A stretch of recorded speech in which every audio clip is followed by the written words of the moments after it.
এগিয়ে বাংলা, তাহলে কেন বাইরের রাজ্যে কাজে যাচ্ছেন এখানকার মানুষ, বললেন সুকান্ত মজুমদার। প্রধানমন্ত্রী কিষাণ সম্মান নিধির 20তম সাম্মানিক ভাতা প্রদর্শনে ভার্চুয়াল অনুষ্ঠানের আয়োজন করল জলপাইগুড়ি কৃষি বিজ্ঞান কেন্দ্রে, যেখানে উপস্থিত ছিলেন কেন্দ্রীয় শিক্ষা প্রতিমন্ত্রী ডক্টর সুকান্ত মজুমদার, জলপাইগুড়ির সাংসদ ডক্টর জয়ন্ত কুমার রায়, ময়নাগুড়ির বিধায়ক কৌশিক রায়, জলপাইগুড়ি কৃষি বিজ্ঞান কেন্দ্রের অধিকর্তা বিপ্লব দাস সহ অনেকে।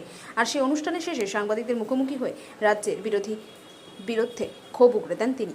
সম্প্রতি ভিন রাজ্যে কাজে গিয়ে বাংলা শ্রমিকেরা হেনস্থার শিকার হচ্ছেন বলে দাবি তৃণমূল কংগ্রেসের। এমনকি জলপাইগুড়ি জেলার এক শ্রমিকের মৃত্যু হয়েছে। উল্লেখ্য, এদিনে দেশের প্রায় 9,70,00,000 কৃষকের অ্যাকাউন্টে কিষাণ সম্মান নিধির 20তম কিস্তির সাম্মানিক ভাতা প্রদান করলেন প্রধানমন্ত্রী নরেন্দ্র মোদী। উত্তরপ্রদেশের বারাণসীতে এই মুখ্য অনুষ্ঠানের আয়োজন করা হয় এবং জলপাইগুড়ি কৃষি বিজ্ঞান কেন্দ্রে ভার্চুয়াল অনুষ্ঠানে যোগ দিতে আসেন কেন্দ্রীয় শিক্ষা প্রতিমন্ত্রী ডক্টর সুকান্ত মজুমদার।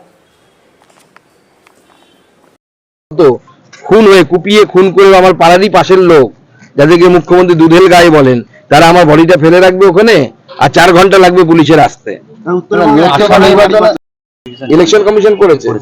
ইলেকশন কমিশনের বিষয়ে আমাদের বিশেষ কিছু বলার নেই। বিএলওদের আমি শুধু একটাই আবেদন জানাবো, আপনারা নিরপেক্ষভাবে কাজ করুন, কোনো হুমকিতে ভয় পাবেন না।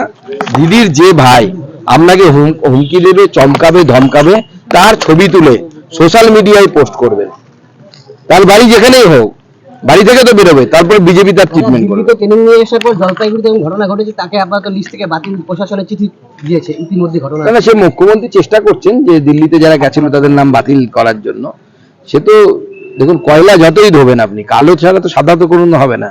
আপনি সে নির্মা ডিটারজেন্ট দিয়ে ধোন আর সার্ফ এক্সেল দিয়ে ধোন, তৃণমূল কংগ্রেস তো এরকমই করবে। চোরে না শুনে ধর্মের কাহিনী। তৃণমূল বসেছে আজকে কালকে 2 দিন কর্মসূচি, এবং মুখ্যমন্ত্রী অভিষেক বন্দ্যোপাধ্যায় দুজনেই বাঙালিদের জন্য। আমি বলবো, ওখানে তৃণমূল কংগ্রেসের সাংসদ যারা আছে তাদের মধ্যে 2-4টে বিখ্যাত নাম বলছি, আপনারাও চেনেন। ইউসুফ পাঠান, শত্রুঘ্ন সিনহা, কীর্তি আজাদ, আর রাজ্যসভার একজন সাংসদ আছে, তার নাম হচ্ছে সাকেত গোখলে। এদেরকে ডেকে এনে বলুন বাংলা ভাষায় ভাষণ দিতে, দেখি কজন পারে। বাপের বেটা হয়েছে। দাদা বলছি